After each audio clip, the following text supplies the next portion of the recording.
Charts के बाद आगे।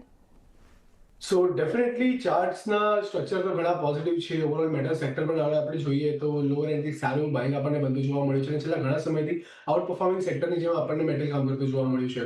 એમાં પણ નેશનલ એલ્યુમિનિયમની અગર જો વાત કરીએ તો રિસેન્ટલી આપણે નવેમ્બરની આસપાસના ટાઈમ પર 200-230ની આસપાસનો ભાવ હતો, ત્યાંથી 350 સુધીના લેવલ્સ આપણને આવતા જોવા મળી રહ્યા છે. તો within a very short time spam એક સારી એવી તેજી આપણને ઓલરેડી નેશનલ એલ્યુમિનિયમમાં બનતી જોવા મળી છે. મને થોડા એલિવેટેડ લેવલ્સ લાગે છે. પ્રોબેબલી અહીંયાથી આપણને ટાઈમ બેઝ તો પ્રાઇસ બેઝ કરેક્શન આવતું જોવા મળી શકે છે. સો અગર જો ટાઈમ બેઝ કરેક્શન આવે છે તો કંઈક ને કંઈક આપણને આ જ રેન્જની આસપાસ કારોબાર કરતો જોવા મળી શકે. પરંતુ જો પ્રાઇસ બેઝ કરેક્શન આવે છે અને નીચેમાં તમને કંઈક ને કંઈક 310-315ની આસપાસના લેવલ્સ પાસે નેશનલ એલ્યુમિનિયમ મળે છે તો ત્યાં તમે લોંગ કરીને ચાલી શકો છો. બાય એન્ડ ડિપની સ્ટ્રેટેજી તમે અહીંયાથી ફોલો કરીને ચાલો. નીચેમાં તમને 275ની આસપાસના લેવલ છે જે સારા સપોર્ટની જેમ સર્વ થતા જોવા મળી શકે. ઉપરની સાઈડ પર વાત કરીએ તો કંઈક ને કંઈક ફરીથી 360થી 400 સુધીના લેવલ્સ તમને નેશનલ એલ્યુમિનિયમમાં બનતા જોવા મળી શકે. પરંતુ કરંટ પ્રાઇસ પર થોડુંક વેઇટ એન્ડ વોચ કરો. એલિવેટેડ લેવલ્સ લાગી રહ્યા છે, ઘટાડો આવે તો ત્યાં તમે બાય કરીને ચાલી શકો છો. ઓકે.